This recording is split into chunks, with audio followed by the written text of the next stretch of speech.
Bismillahirrahmanirrahim. Assalamualaikum warahmatullahi wabarakatuh.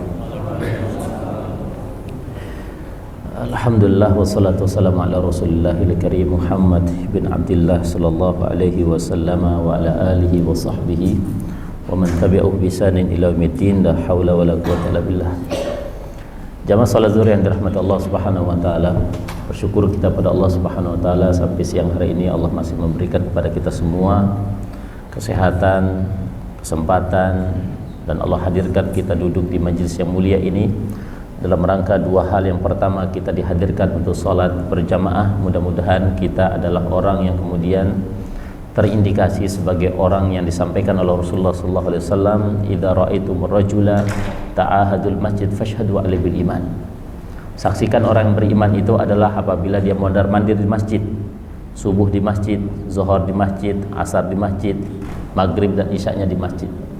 Yang kedua, kata Nabi sallallahu alaihi wasallam, idza marratum bi riyadil jannah farta'u. Wahai para sahabat, apabila kalian melewati satu taman surga, maka naiklah, kata Nabi sallallahu alaihi wasallam. Maka para sahabat bertanya, ya Rasulullah, wa ma riyadul jannah, apa yang dimaksud dengan taman surga? Kata Nabi sallallahu alaihi wasallam, wa hiya majalisul ilmi, dialah majlis ilmu. Mudah-mudahan dua hal ini yang disampaikan Nabi sallallahu alaihi wasallam ini kita mendapatkan. Pertama, kita terindikasi sebagai orang yang beriman karena melangkahkan kakinya di masjidnya Allah Subhanahu wa taala, dan kedua, kita duduk di antara taman-taman surganya Allah Subhanahu wa taala. Bapak Ibu yang dirahmati Allah Subhanahu wa taala, kita akan lanjutkan kajian tentang kisah dan peradaban.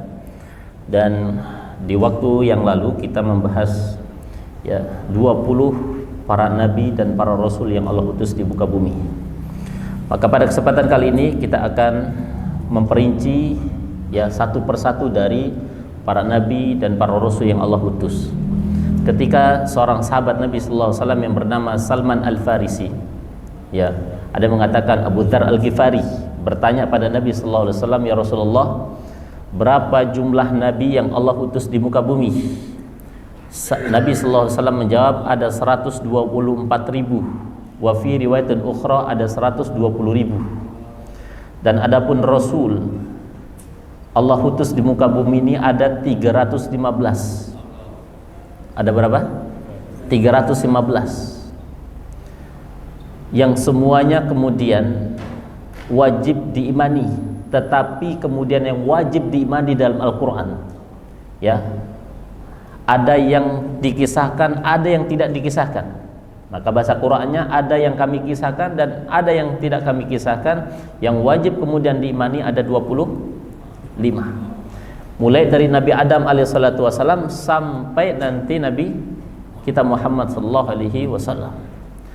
Dan di waktu yang lalu kita sudah memberikan pengantar tentang 25 para nabi dan rasul ini, karena ini adalah salah satu daripada tanda-tanda keimanan seorang, yaitu yu'minu bikutubihi wa rusulihi, beriman kepada kitab-kitab Allah. Kitab-kitab Allah itu kalau ditanya berapa Bapak Ibu?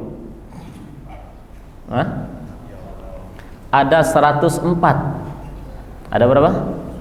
104. Empatnya berbentuk kitab, dikasih kepada Nabi Musa Taurat, diberikan di Gunung Tursina antara Saudi dengan Mesir.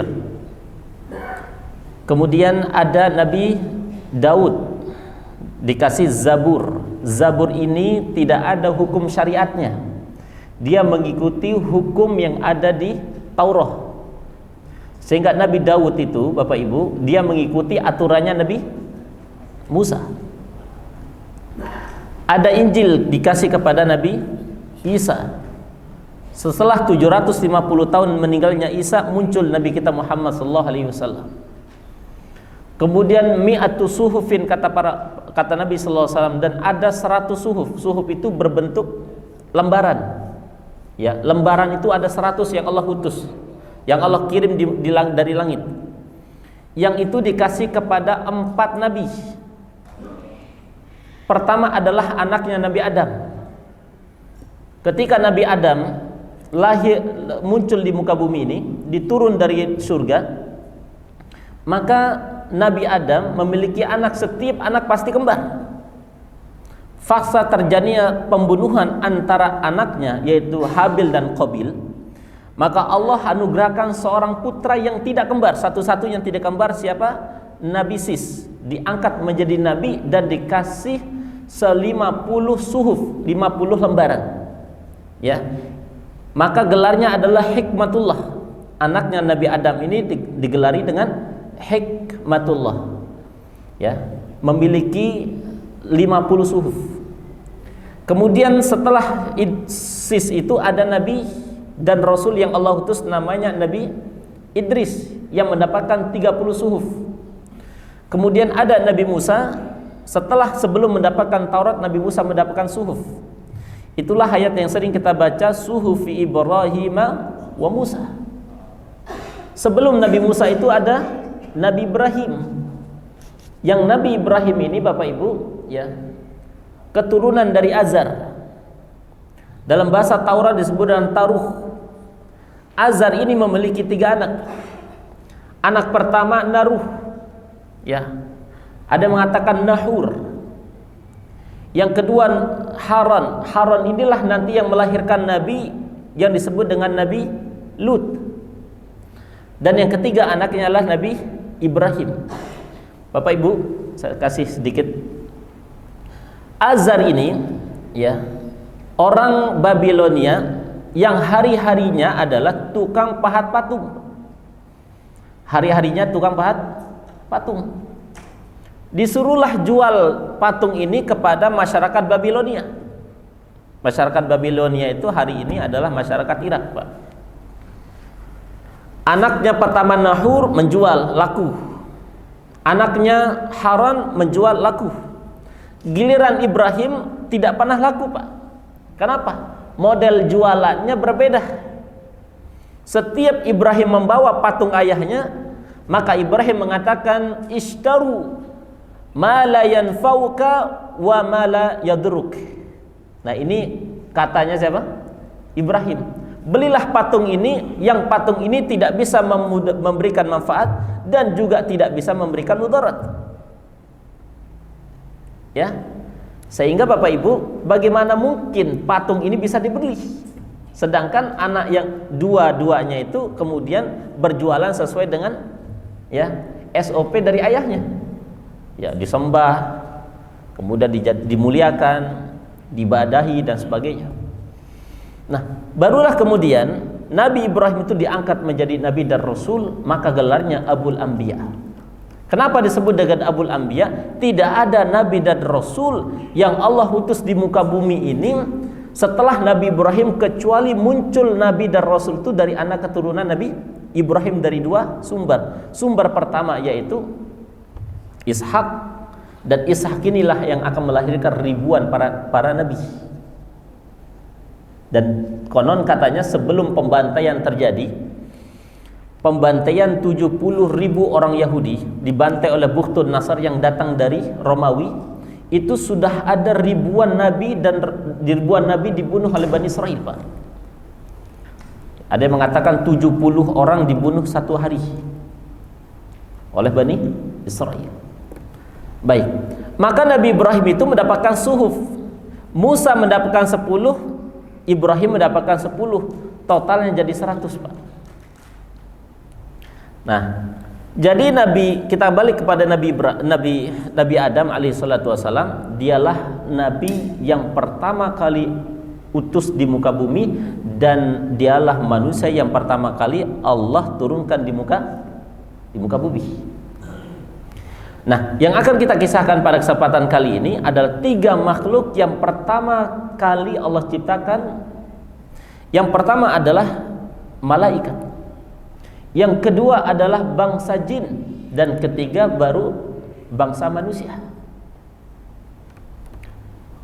Berdasarkan ayat-ayat dalam Al-Quran. Maka kalau kita lihat hadis-hadis Nabi dan ayat-ayat Al-Quran, Nabi sallallahu alaihi wasallam dalam hadis Imam Muslim dan Bukhari menyebutkan bahwasanya diciptakannya malaikat itu min nurin, dari cahaya. Ya. Maka disifati oleh Quran, la ya'sunallaha ma amarahum wa yaf'aluna ma yu'marun. Sifat yang dimiliki oleh para malaikat itu yang ribuan jumlahnya itu Bapak Ibu, la ya'sunallaha ma amarahum wa yaf'aluna ma yu'marun. Tidak pernah kemudian sekalipun kemudian bermaksiat kepada Allah. Makanya sebagian ulama menyebutkan para malaikat itu tugasnya masing-masing menyembah Allah. Ada yang sujud-sujud saja sampai hari kiamat, ada yang ruku-ruku saja sampai hari kiamat, ada yang tasbih-tasbih saja sampai hari kiamat. Itulah para malaikat, la ya'sunallaha ma amarahum wa yaf'aluna ma yu'marun. Para malaikat itu tidak pernah bermaksiat kepada Allah Subhanahu wa taala. Maka setelahnya Allah Subhanahu wa taala ciptakan makhluk yang kedua. Siapa itu? Jin. Jin ini kalau kita lihat kosakatanya ya berasal dari kata jinnun. Jinnun itu artinya al-ghaib, sesuatu yang tidak nampak. Tetapi dia kasar, Pak. Kadang-kadang ya sesuatu yang tidak nampak itu jauh lebih kasar daripada yang nampak. Contoh misalnya, terkadang kebijakan-kebijakan yang tidak dibuat ya di atas meja itu jauh lebih dahsyat daripada yang dibuat di atas meja. Ini menunjukkan apa? Kata jinnun itu ada sesuatu yang gaib tetapi dia memiliki kekuatan yang luar biasa. Maka jinnun itu dalam bahasa Al-Qur'annya tepatnya pada Quran surah Ar-Rahman. Wa khalaqal jannah. Dan Allah jadikan jan itu apa? Jin. Min narin, dari api. Nah, Bapak Ibu ya, ada yang disebut dengan nar. Nar itu ya ketika kita percikan api, Pak, ujungnya itu ya diciptakannya jin. Maka pertama kali Allah ciptakan jin dikasih namanya Sumiyah. Siapa namanya? Sumiyah inilah yang kemudian beranak pinak kemudian menempati bumi sebelum Nabi Adam. Bumi sebelum Nabi Adam. Tetapi ya perilaku mereka suka berperang. Bangsa jin ini suka berperang, suka main kasar. Sampai satu riwayat menyebutkan dalam kitab Al-Bidayatun Nihayah yang dikarang oleh Imam Ibnu Katsir, sampai ketika Allah Subhanahu wa taala turunkan malaikat untuk membawa satu dari keturunan bangsa jin atau yang disebut Sumiyah tadi, ada jin yang dibawa yang masih kecil dibawa ke langit. Para ulama menyebutkan sama'ud dunia, langit dunia. Itulah yang kemudian nanti akan menyembah Allah, jin yang paling taat. Disebutlah namanya Azazil. Dan ini kemudian terungkap dalam kitab-kitab Bani Israel. Makanya para ulama menyebutkan hadithu Bani Israel la haraj. Berbicara tentang kisah-kisah Bani Israel itu tidak mengapa. Ya, maka kata Nabi sallallahu alaihi wasallam, la tukadzibuhu wa la nusaddiquhu. Bercerita tentang Bani Israel itu, kisah-kisah Bani Israel atau Israiliyat itu, kita juga tidak mempercayai 100% dan juga kita tidak mendustakan 100%. Maksudnya apa? Karena kisah-kisah Bani Israel itu Bapak Ibu, ada yang tersambung sanadnya, ada juga yang tidak tersambung. Makanya kisah ini, kisah gaib yang kemudian diceritakan oleh para ulama. Di antara sahabat yang bercerita itu adalah Abdullah bin Abbas. Abdullah bin Abbas berpendapat bahwasanya ada anak jin yang diambil di bumi oleh malaikat kemudian dibawa sama dunia ke langit dunia. Yang inilah akan menjadi cikal bakal jin yang paling taat pada Allah Subhanahu wa taala. Dididik oleh malaikat namanya Azazil. Tapi masalahnya ketika ya kaum jin yang ada di bumi itu kemudian meninggal dunia, maka Azazil ini lama-lama kelamaan saking taatnya kemudian menjadi durhaka kepada Allah Subhanahu wa taala. Kapan terjadi durhaka? Ketika Allah Subhanahu wa taala kasih informasi bahwasanya akan ada dan muncul nanti makhluk yang kemudian akan menempati dunia. Dan disitulah kemudian terjadinya dialog antara malaikat dengan Allah Subhanahu wa taala. Maka ayat yang sering kita baca dalam surah Al-Baqarah ayat 30, Pak. Wa idz qala rabbuka lil malaikati inni ja'ilun fil ardi khalifah. Ketika Allah Subhanahu wa taala berwacana kepada para malaikat, inni ja'ilun fil ardi khalifah, sesungguhnya aku akan jadikan satu makhluk yang akan menjadi khalifah dan memanage. Khalifah itu artinya memanage, ya, makhluk yang akan memanage dunia. Maka para malaikat mengatakan, qalu ataj'alu fiha, ya Allah, apakah engkau akan jadikan satu makhluk fiha, di dalam bumi itu, mayyufsidu fiha, satu, ya, yang sering melakukan kerusakan, wa yasfikud dima, dan kedua adalah mereka yang terbiasa menumpaskan darah manusia. Ternyata manusia itu sudah diketahui karakternya oleh malaikat, Pak, sebelum diciptakan. Pertama, sering merusak dunia, ya. Coba bayangkan sekarang, Pak, dunia hari ini sudah rusak, ya, sumber daya alam kita sudah rusak. Siapa yang rusak, Pak? Manusia. Di sana sini ditambang, Pak. Coba, Pak, kalau hari ini kita pergi ke Kalimantan, Pak. Kalau kita pergi ke Kalimantan, ya, itu, ya, pulau-pulaunya sudah berbentuk apa, Pak? Kolam-kolam. Ternyata itu bukan kolam ikan, tapi apa? Tambang-tambang, ya, batu bara, Pak. Dan itu ekosistemnya jadi rusak. Di tempat kami di NTB, Pak, ada di situ apa? Tambang Nyumon. Belum lagi kita bicara timur, ada apa? Freeport, ya. Belum lagi bicara yang lain-lain, rusak. Yang kedua, sifat yang dimiliki oleh khalifah yang nanti akan memilih dunia itu apa? Mayyufsidu fiha wa yasfikud dima, dan suka berperang. Betapa banyak hari ini darah berceceran, Pak.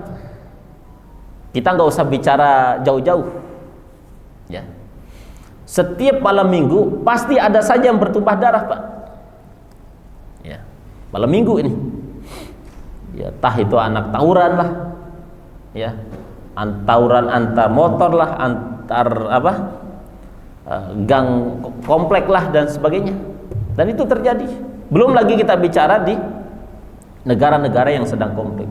Hari ini di Gaza, di Palestina, ya, menyebar, kemudian Lebanon, kemudian menyebar juga sekarang Houthi di Yaman, ya. Dan itu terjadi. Belum lagi sebelumnya ada di wilayah Eropanya, di sana ada Rusia dengan apa? Ukraina, yang belum sampai hari ini selesai.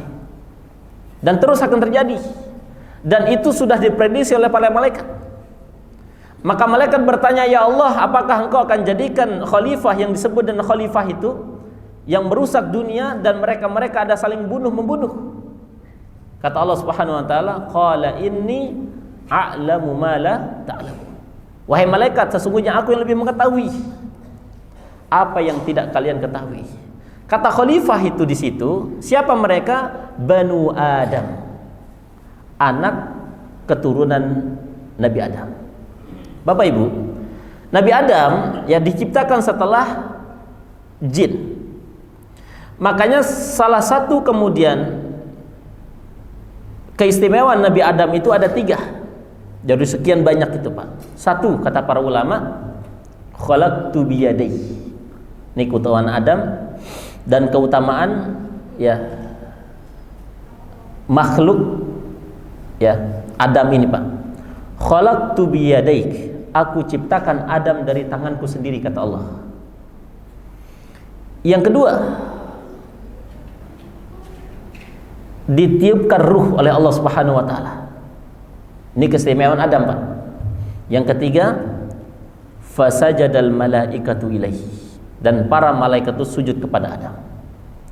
Ketika Allah Subhanahu wa taala sampaikan dalam Al-Qur'an, wa laqad khalaqnakum tsumma sawwarnakum tsumma qulna lil malaikati isjudu li adama fasajadu illa iblis lam yakum minas sajidin.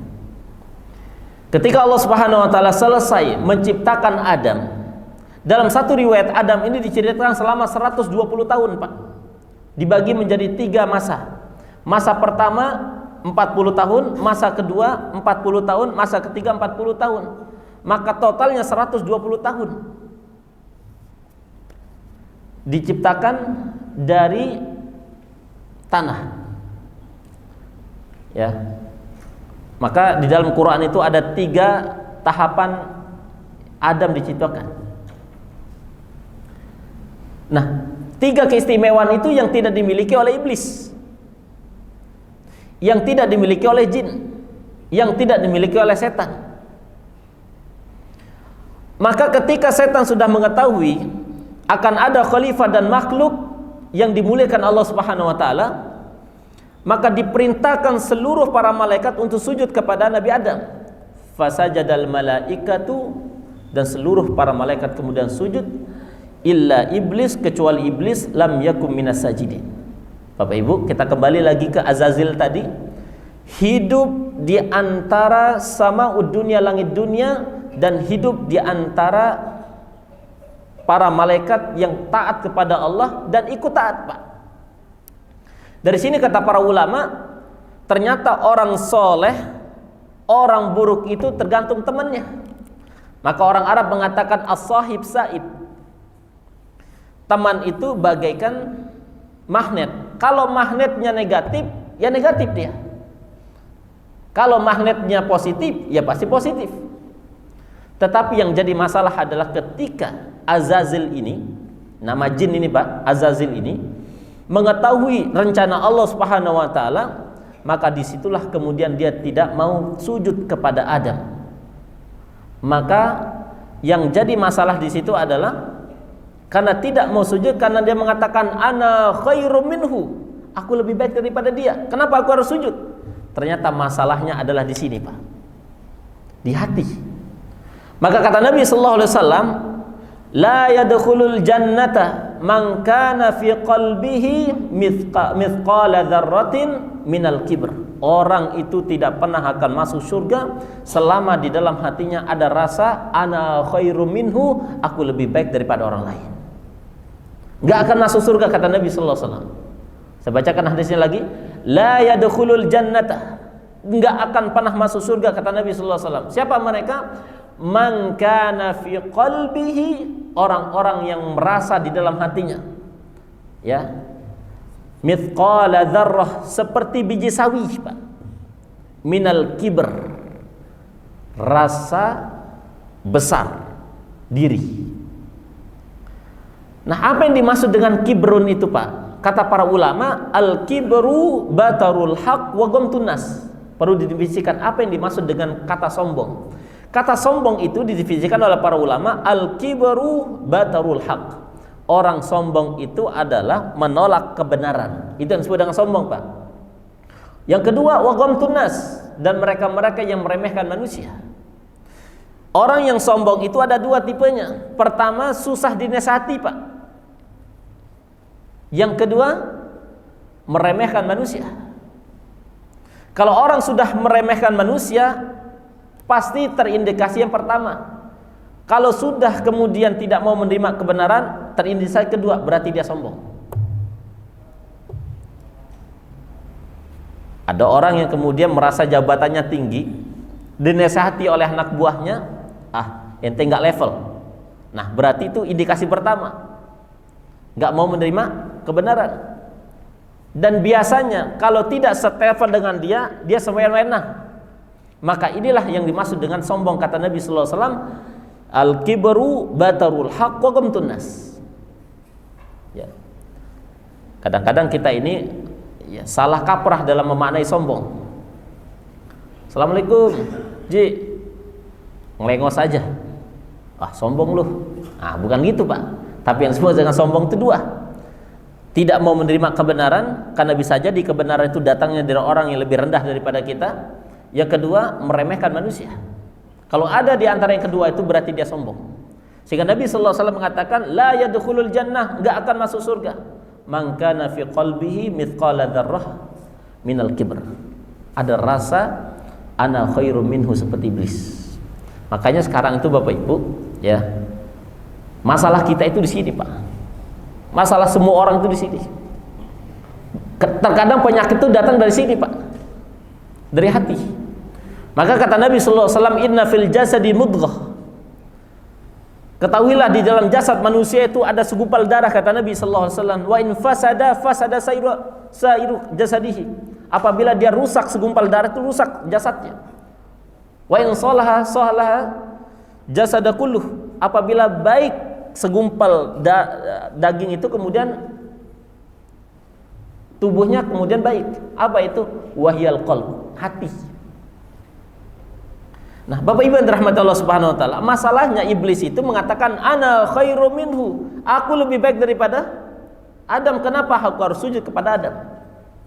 Nah, disinilah ujian iblis yang Azazil begitu taat pada Allah Subhanahu wa taala, bahkan mengalahkan kita hari ini, Pak. Makanya makhluk setelah malaikat yang paling taat itu siapa? Azazil, jin. Jin itu zatnya, Azazil itu namanya, iblis itu sifatnya. Termasuk setan itu sifatnya, Pak. Maka setan ini, Pak, sifat daripada jin. Maka sifat setan ini bisa ditularkan kepada 3 makhluk. 1 kepada bangsa jin, maka disebut dengan apa? Setan. Setan jin. Kedua, setan itu bisa melekat pada manusia. Maka kita sering bilang ke teman kita kalau lagi tengilnya, kita bilang apa? Setan lu. Nah, berarti sifat setannya itu melekat pada dirinya. Dan ketiga apa? Kepada bangsa binatang.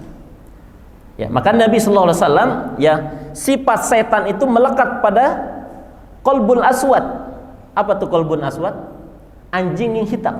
Makanya kenapa kemudian dalam ilmu fikih anjing hitam yang melewati orang sholat batal. Sekali lagi, kenapa kemudian anjing hitam itu lewat, ya, di depan orang sholat hukumnya batal? Karena dia memiliki sifat setan yang melekat pada si anjing tadi, Pak. Maka sifat setan itu bisa melekat pada 3 makhluk. Pertama, jin. Kedua, manusia. Ketiga, binatang. Makanya kita disuruh minta berdoa dengan surah terakhir dari ayat Al-Quran itu apa? Qul a'udzu birabbin nas, malikin nas, ilahin nas, min syarril waswasil khannas alladzi yuwaswisu fi sudurin nas minal jinnati wan nas. Karena sifat setan itu bisa melekat pada jin dan manusia. Buktinya mana? Setan lu. Ah, gitu, Pak. Maka sifat setan itu melekat pada diri orang itu, maka dia menjadi jahat. Gitu. Nah, Bapak Ibu yang dirahmati Allah Subhanahu wa taala, maka kita ringkas, Bapak Ibu, ya. Maka setelah Allah Subhanahu wa taala perintahkan iblis, jin, perintahkan malaikat sujud kepada Nabi Adam, maka iblis kemudian menolak, ana khairu minhu, aku lebih baik daripada dia. Ini alasannya. Kemudian Allah perintahkan, ya, yang tadinya dia bisa mengakses surga, Allah kemudian turunkan ke muka bumi. Sebelum Allah turunkan ke muka bumi, maka ini berarti yang kedua, Pak. Ya, turunnya kedua, ya. Turun yang kedua dari ke muka bumi.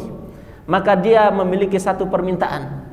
Qala anzirni ila yaumi yub'atsun. Ya Allah. Ya. Aku punya permintaan. Ya. Apa permintaanmu, kata Allah? Qala anzirni ila yaumi yub'atsun. Ya Allah, tangguhkan usiaku sampai hari kiamat. Makanya Bapak Ibu, ya, usia jin itu jauh lebih panjang daripada usia manusia. Ya. Maka dari sini para ulama menyebutkan, ya, manusia itu jangan sok-sokan kemudian, ya, kuat imannya ketika berhadap-hadapan dengan maksiat. Karena jin, setan, iblis itu jauh lebih senior daripada kita, sehingga dia sudah memiliki teori banyak tentang menjerumuskan manusia. Ya, maaf, Pak. Ya, kadang kita diajak ke tempat-tempat yang tidak baik. Insya Allah kuat ini. Jangan. Kenapa? Setan itu jauh lebih panjang usia dengan kita dan pengalaman jauh lebih panjang daripada kita. Maka jangan sok-sokan, Pak. Jangan apa? Sok-sokan. Kenapa? Karena setan itu jauh lebih panjang usianya daripada kita. Nah, ketika Allah Subhanahu wa taala ya diminta oleh jin untuk kemudian qala anzirni ila yaumi ba'tsun, kata Allah qala innaka minal mundarin. Ya udah, aku tangguhkan. Setelah Allah kabulkan, ya, maka mereka bersumpah kepada Allah Subhanahu wa taala, fabima aghwaytani. Ya Allah, karena engkau yang menyesatkan kami. Tuh, bayangkan tuh Pak. Dia yang berbuat, Allah kemudian disalahkan. Qala fabima aghwaytani. Nah, ini sifat jin Pak. Makanya saya bilang dari awal tadi, ya, jin itu merusak.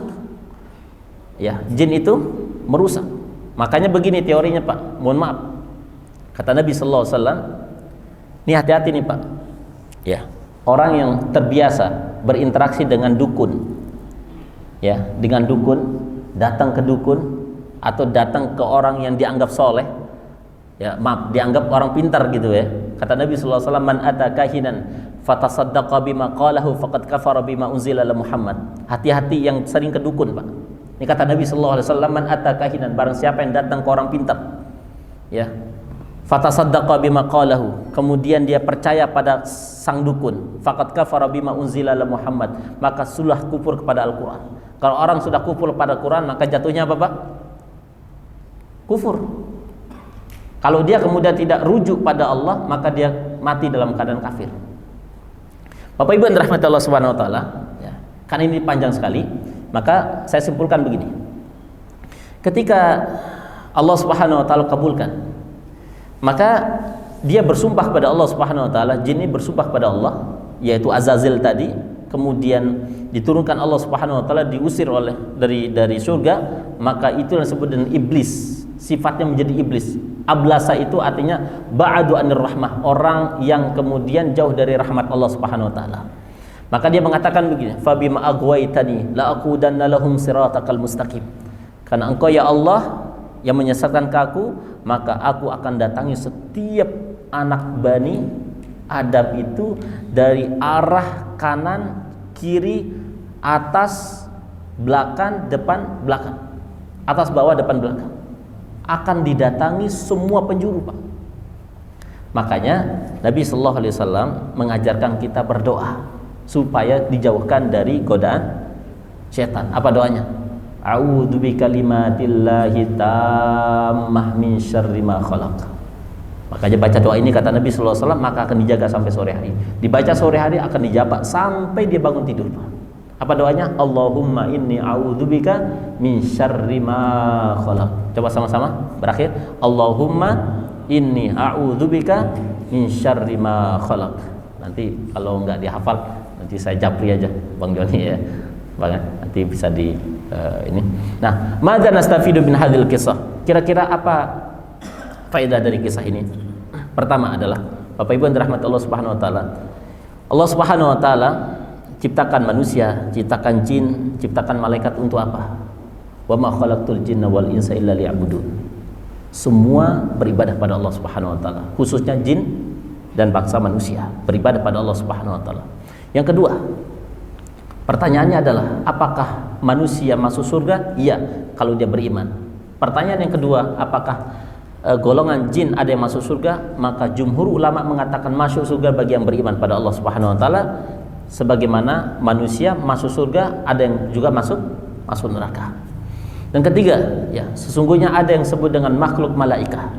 Malaikat ini adalah satu makhluk yang kemudian la ya'sunallaha ma amarhum wa yaf'aluna ma yumarun. Mereka konsisten pada Allah Subhanahu wa taala beribadah sampai mereka dicabut nyawanya oleh Allah Subhanahu wa taala.